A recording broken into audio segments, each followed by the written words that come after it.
নমস্কার, স্বাদ কথাতে আপনাদের সবাইকে স্বাগত। আজকে লাউ পাতা আর কাঁচা টমেটো দিয়ে একটা দুর্দান্ত স্বাদের খুব কম সময়ের রেসিপি আপনাদের সাথে শেয়ার করব। আশা করছি রেসিপিটি আপনাদের ভালো লাগবে। ভালো লাগলে প্লিজ আমার চ্যানেলটিকে সাবস্ক্রাইব করে আমার সাথে থাকবেন। চলুন রেসিপিটি শুরু করা যাক। তো এই রেসিপিটি বানানোর জন্য আমি এখানে বেশ কিছু কচি লাউ পাতা আর টমেটো নিয়েছি, আর সেগুলোকে একদম ভালো করে পরিষ্কার জলে ধুয়ে নিয়েছি। এবার গ্যাস জ্বালিয়ে একটি বেশ বড় সাইজের সসপ্যান বসিয়ে দিচ্ছি, আর সসপ্যানে অনেকটা জল নিয়ে নিয়েছি।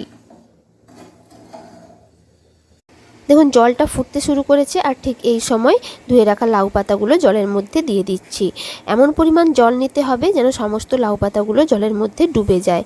আর সমস্ত লাউ পাতাগুলো জলের মধ্যে দিয়ে দেওয়ার পর একদম ফুল ফ্লেমে 2 মিনিট ধরে আমি লাউ পাতাগুলোকে সেদ্ধ করে নেব।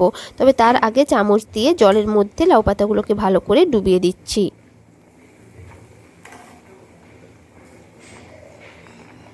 চলুন 2 মিনিট হয়ে গেছে, আর লাউ পাতাগুলো সেদ্ধও হয়ে গেছে। চামচ দিয়ে এইভাবে উল্টে পাল্টে দিয়েছিলাম যাতে লাউ পাতার সমস্ত দিকগুলোই ভালো করে সেদ্ধ হয়ে যায়। গ্যাসের ফ্লেমটা অফ করে দিলাম, আর এগুলোকে ছেঁকে নিচ্ছি। দেখুন আমি এগুলোকে ভালো করে ছেঁকে ঠান্ডাও করে নিয়েছি। আর এদিকে একটা মিক্সির জার নিয়ে নিয়েছি। যে দুটো টমেটো নিয়েছিলাম সেই টমেটোগুলোকে আমি ছোটো ছোটো লম্বা করে কেটে নিয়েছি, সেগুলো এই মিক্সির জারের মধ্যে নিয়ে নিচ্ছি। আর নিয়ে নিচ্ছি 3টে কাঁচা লঙ্কা। আপনারা ঝাল বেশি খেতে চাইলে কাঁচা লঙ্কার পরিমাণ বেশি দিতে পারেন। 7 থেকে 8 কোয়া রসুনও দিয়ে দিচ্ছি, আর 1 গোছা ধনেপাতা ভালো করে ধুয়ে পরিষ্কার করে নিয়ে ছোট করে কেটে রেখেছি, সেটাও দিয়ে দিচ্ছি। এবার লাউ পাতাটাও দিয়ে দিলাম। লাউ পাতাটাকে ভালো করে নিংড়ে রস বের করে নিয়েছি। এবার ঢাকা দিয়ে এটা বেটে নিচ্ছি।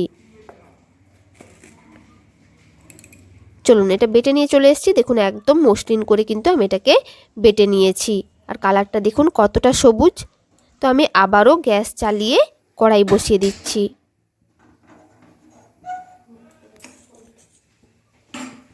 কড়াইটা বেশ গরম হয়ে গেছে, দিয়ে দিচ্ছি বেশ কিছুটা সর্ষের তেল। তেলের পরিমাণটা কিন্তু একটু বেশিই দিতে হবে। যত বেশি সর্ষের তেল দেবেন ততই কিন্তু এই রান্নার টেস্ট ভালো হবে। আর এই রান্নাতে কিন্তু একদম সর্ষের তেলই ব্যবহার করতে হবে, অন্য কোনো তেল ব্যবহার করবেন না। এবার যেহেতু সর্ষের তেলটা গরম হয়ে গেছে, তাই হাফ টিস্পুন মতো কালো জিরে দিয়ে দিলাম, আর দিয়ে দিচ্ছি শুকনো লঙ্কা। আমি সামান্য একটু শুকনো লঙ্কা 2 টুকরো করে দিয়ে দিলাম। এবার এগুলোকে ভালো করে ভেজে নিচ্ছি। মশলাগুলো ভাজা হয়ে গেছে। এবার লাউ পাতা আর টমেটোর পেস্টটা আমি তেলের উপর দিয়ে দিলাম।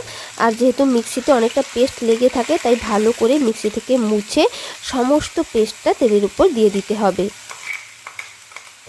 আর আগে যেহেতু আমি একটুও লবণ ব্যবহার করিনি, বাটার সময়ও করিনি, আর টমেটোর জন্য অনেকটা টক ভাব থাকার জন্য লবণ লাগে, তাই ঠিকঠাক পরিমাণে এবার আমি লবণটা দিয়ে দিচ্ছি।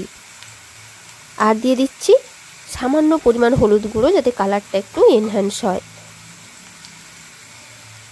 এবার সব কিছু ভালো করে নাড়াচাড়া করে মিক্স করে নিচ্ছি, আর লো টু মিডিয়াম ফ্লেমে এটাকে একদম মাখো মাখো করে, অর্থাৎ শুকনো শুকনো করে রান্না করে নিচ্ছি।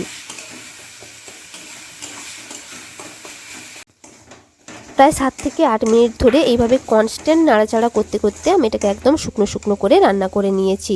তো এবার আমি গ্যাসের ফ্লেমটা অফ করে দিচ্ছি, আর আমাদের এই বাটা বা ভর্তা যাই বলুন না কেন, সেটাকে আমি একটি পাত্রের মধ্যে তুলে নিচ্ছি। কাঁচা টমেটো ও লাউ পাতা বাটা একদম রেডি। ওপর থেকে একটু সর্ষের তেল ছড়িয়ে দিচ্ছি। আপনারা এরকম নিত্য নতুন রেসিপি পেতে আমার চ্যানেল স্বাদ কথাকে সাবস্ক্রাইব করে নেবেন, আর সাবস্ক্রাইব করার পর পাশে থাকা বেল আইকনটি প্রেস করে দেবেন, যাতে আমার যে কোনো নতুন ভিডিও আপনাদের কাছে সবার আগে পৌঁছে যায়। আর এই রেসিপিটি ভালো লাগলে একটা লাইক করে দেবেন, সবার সাথে শেয়ার করবেন, আর নিচে কমেন্ট করে জানাবেন কেমন লাগলো। নমস্কার।